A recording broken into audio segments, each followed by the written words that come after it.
अब वो sales girl अरमान के ठीक सामने डरी हुई खड़ी थी।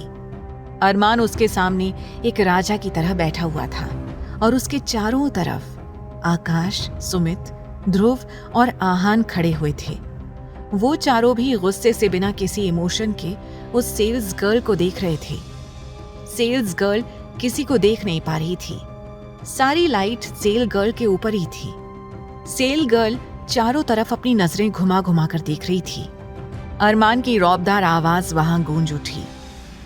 अगर तुम यहाँ से भागने के बारे में सोच रही हो तो बिल्कुल गलत सोच रही हो, क्योंकि तुम यहाँ से किसी भी कीमत पर बचकर नहीं जा सकती हो। अब सेल्स गर्ल की रीढ़ की हड्डी तक में सिरन दौड़ पड़ी और उसके चेहरे से पसीना निकलना शुरू हो गया। वो तुरंत ही अपने दोनों हाथों को जोड़कर घुटनों के बल बैठ गई और जोरों से रोना शुरू कर दिया। वो रोते हुए बोली, मुझे माफ कर दीजिए साहब, मेरी इसमें कोई गलती नहीं है। मुझे तो उस अनजान मैडम ने पैसे दिए और कहा कि अगर मैं उस लड़की को चेंजिंग रूम में बंद कर दूंगी तो उसकी जान नहीं जाएगी। बस वो मैडम कुछ देर के लिए उसे सताना चाहती है।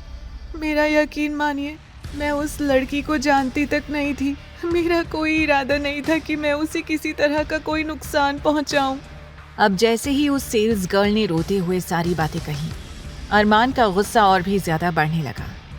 अरमान ने अचानक से अपनी उंगलियों से 3 बार चुटकी बजाई और अगले ही पल एक पिंजरा टाइप जैसा कुछ वहां आ गया, जो सीधा उस लड़की के ऊपर जा गिरा। अब तो वो सेल्स गर्ल बुरी तरह से डर के कांप उठी। उसने घबराते हुए कहा, ये क्या हो रहा है? उस लड़की को लगा मानो कि वो कहीं कैद हो गई थी। और तभी अचानक से उस पिंजरे में बना हुआ एक थैला खुला और उस थैले के अंदर से छोटी मधुमक्खियां निकलनी शुरू हो गई। अब तो सेल्स गर्ल ने जोरों से चीखना शुरू कर दिया, मैंने कुछ नहीं किया। लेकिन तब तक देर हो चुकी थी। उसके शरीर पर मधुमक्खियों ने हमला कर बुरी तरह से उसे काटना शुरू कर दिया था। इतना भयानक मंजर देखकर एक पल को ध्रुव और आहान का गला सूखने लगा था, लेकिन सुमित और आकाश के चेहरे पर कोई भाव नहीं था। अरमान की जोरदार आवाज वहां गूंजी, किसी को हक नहीं है कि कोई अरमान सिंघानिया की किसी भी चीज की तरफ आंख उठाकर भी देख सके। तुम्हें सिर्फ ये छोटी सी सजा दी गई है। अगली बार अगर तुमने अरमान सिंघानिया की वाइफ आस्था सिंघानिया के साथ किसी भी तरह की चालबाजी करने की कोशिश की तो तुम्हारी हालत क्या होगी तुम खुद अंदाजा लगा लेना। अरमान आहान की तरफ मुड़ गया और बोला, जाकर उस मैडम का स्केच बनाओ जिसके कहने पर उसने आस्था को चेंजिंग रूम में बंद किया था। आहान जो पहले से ही घबराया हुआ था, वो जल्दी से बोला, हो जाएगा भाई।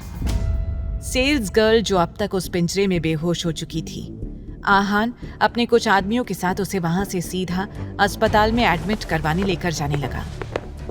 तभी अरमान का फोन बजने लगा और उसके एक्सप्रेशंस डार्क हो गए। उसने चारों की ओर देखते हुए कहा, एक इम्पोर्टेंट कॉल है, मैं अभी आता हूँ। ऐसा कहकर अरमान वहां से चला गया। तब आकाश ने ध्रुव और आहान की ओर देखकर मुस्कुराते हुए कहा,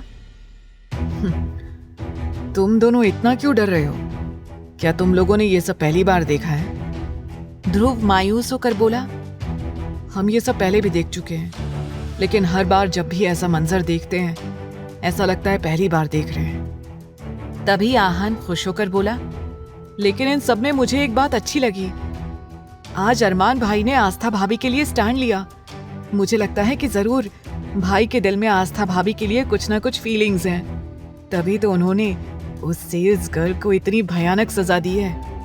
तभी सुमित नाखुश चेहरे से बोला, बात तब अच्छी होती है जब अरमान ने आस्था को अपनी कोई चीज ना कहकर अपनी वाइफ कहा होता। मतलब अरमान के लिए आस्था सिर्फ एक चीज है। वो अभी तक आस्था को ना तो प्यार करता है और ना उसे अपनी बीवी मानता है। अब जैसे ही सुमित ने सच्चाई से उन तीनों को रूबरू करवाया, तीनों एक दूसरे की ओर देखने लगे। तभी अरमान वापस आकर एक बार फिर किंग की तरह कुर्सी पर बैठ गया और अगले ही पल कुछ गार्ड्स 2 लोगों को घसीटते हुए वहां ले आए, जिनकी आंखों पर पट्टी बंधी हुई थी। आहान कंफ्यूजन में बोला, क्या ये प्रियंका है? कौन थी वो लड़की और क्या करने वाला था अरमान उसके साथ। आगे की कहानी जानने के लिए देखें अगला एपिसोड सिर्फ पॉकेट एफएम के YouTube चैनल पर। और तेरे इश्क में के सारे एपिसोड्स को सुनने के लिए डिस्क्रिप्शन में दी लिंक से डाउनलोड करें पॉकेट एफएम ऐप।